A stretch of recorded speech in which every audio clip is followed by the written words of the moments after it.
এক মহিলা তার বাড়ি থেকে বেরিয়ে দেখল উঠানের সামনে ৩ জন বৃদ্ধ ব্যক্তি বসে আছেন।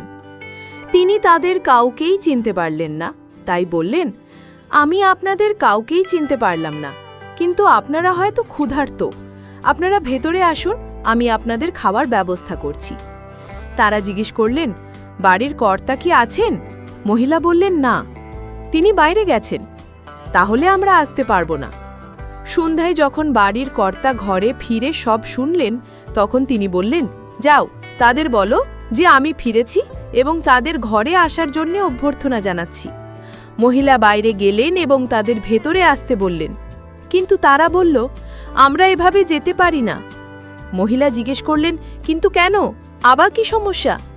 বৃদ্ধ লোকেদের মধ্যে একজন বললেন, আমাদের মধ্যে একজনের নাম সম্পদ, আরেকজনের দিকে নির্দেশ করে বললেন, তার নাম সাফল্য এবং আমি ভালোবাসা।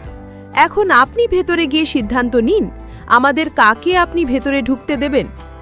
মহিলা যখন ভেতরে গিয়ে সব খুলে বললেন, তখন তার স্বামী অত্যন্ত খুশি হয়ে গেলেন এবং বললেন, অসাধারণ, চলো আমরা সম্পদকে ডাকি, তাহলে আমরা ধনী হয়ে যাব। তার স্ত্রী এতে সম্মতি দিলেন না, না, আমার মনে হয় আমাদের সাফল্যকেই ডাকা উচিত। তাদের মেয়ে ঘরের অন্য প্রান্তে বসে সব শুনছিল।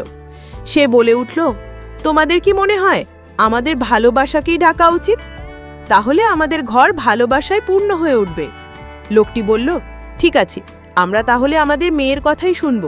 তুমি বাইরে যাও এবং ভালোবাসাকেই আমাদের অতিথি হিসেবে ডেকে নিয়ে এসো। মহিলাটি বাইরে গেলেন এবং বললেন, আপনাদের মধ্যে ভালোবাসা কার নাম? অনুগ্রহ করে তিনি ভেতরে আসুন, আপনিই আমাদের অতিথি।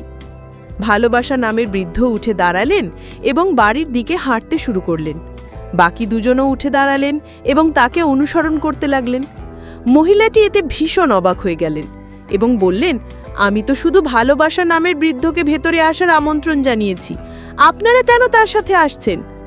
বৃদ্ধ লোকেরা বলল, আপনি যদি সম্পদ আর সাফল্যকে আমন্ত্রণ করতেন তবে আমাদের বাকি দুজন বাইরেই থাকতাম, কিন্তু আপনি যেহেতু ভালোবাসাকে আমন্ত্রণ জানিয়েছেন, সে যেখানে যায় আমরা দুইজনও সেখানেই যাই।